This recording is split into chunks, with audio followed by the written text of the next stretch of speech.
Were you ever a part of Dean Martin's roast back in the day? Yeah, I did two of them. I did Dan Haggerty, who was Grizzly Adams on a TV show. We roasted him, and then I roasted George Burns, and I was on two of the Dean Martin roasts. But I also I played golf with Dean, and I did some shows with Dean, some corporate dates, and a couple of different things. And I liked him a lot. I really liked him a lot.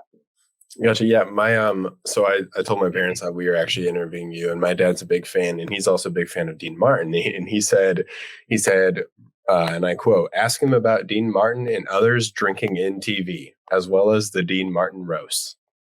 Yeah, well, by the way, a lot of people thought Dean was drinking all the time on TV, but he wasn't always. But he drank. Believe me, he drank, but he wasn't always. But I'll tell you, you guys are chilling, but Frank Sinatra did a movie called The Joker is Wild. He played a comedian called Joey Lewis. Joey Lewis was a singer and had his throat slit by the mob, and ended up singing. Ended up being a comedian. Now Joey Lewis was drunk all the time. He drank on stage. Everybody knew it, but he could handle his liquor. But the fact that he was drinking, he could say a lot of things and get away with it because you said, he's drunk. He's talking. Now Dean would act like that.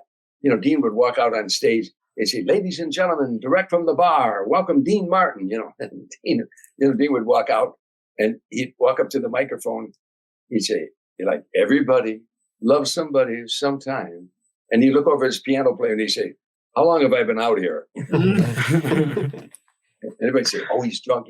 But Dean emulated Joey Lewis, that drinking, But I'm not saying Dean wasn't a drinker. He could drink, Right. Yeah. Well, when I think of Dean Martin, I always think, I feel like, didn't he used to always have like a glass in his hand, or when he would, go out and stuff? So, I mean, he was still, drinking a little bit on TV, right? Or was that stage? That was stage. That would be iced tea. He wasn't dumb enough to get drunk, but he that character that he played could get away with a lot of things you say because he's drinking, and people got a big kick out of it. Today, Foster Brooks' whole act was about a guy who was drunk. Today, the politically correct police would destroy him. That's not funny. Alcoholism isn't funny or something. They would destroy him.